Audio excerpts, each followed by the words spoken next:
Nous sommes le mardi 10 juin 2025. Mesdames et messieurs, merci de prendre le temps d'actualité dans cette revue de presse. RDC, Félix Tshisekedi à Kolwezi pour la conférence de gouverneurs. Titre, le site d'information générale, info.net. Le président de la République, Félix Antoine Tshisekedi Tshilombo, est arrivé à Kolwezi ce lundi 9 juin, chef-lieu de la province de Lualaba, pour une mission d'itinérance dans cette partie du pays, nous dit info.net.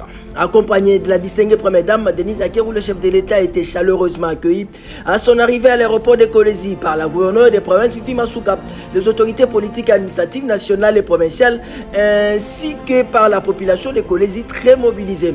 Au cours de cette mission d'itinérance, poursuit ce site d'information générale, le chef de l'État va procéder à l'inauguration et à la visite de plusieurs infrastructures d'intérêt public construites sur fonds propres de cette province minière. Parmi ces édifices publics figurent le village des congrès, un centre international de conférences, l'aérogare de nouvel aéroport international de Kolwezi, l'échangeur de la ville, des routes, des ponts et chaussées, des hôpitaux. L'autre moment fort de cette itinérance présidentielle, nous dit info.net, sera l'organisation du 10 au 13 juin courant de la 12e session de la conférence des gouverneurs des provinces, les rendez-vous annuels des 26 chefs des entités provinciales. Autre sujet, Kagame s'est allié échoue de faire passer une fake news contre l'un des meilleurs soldats du président Tshisekedi Mouyaya, victime des montages autour d'une vieille photo à la une du tabloïd Africa News.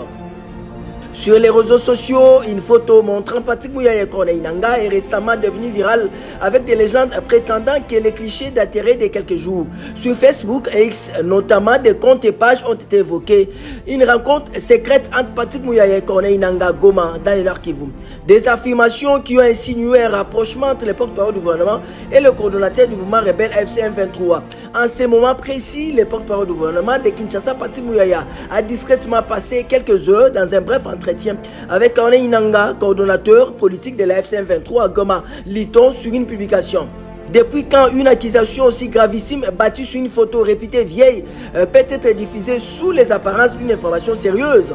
Même à l'absence de la moindre preuve pouvant conforter pareille affirmation, il s'en trouve des gens capables de faire passer une ineptie pour une évidence. À se demander à quoi ressemblerait donc l'information si pareille méthode devenait la règle, fait remarquer un député de l'Union sacrée pointant du doigt les réseaux kagamistes et ses relais locaux.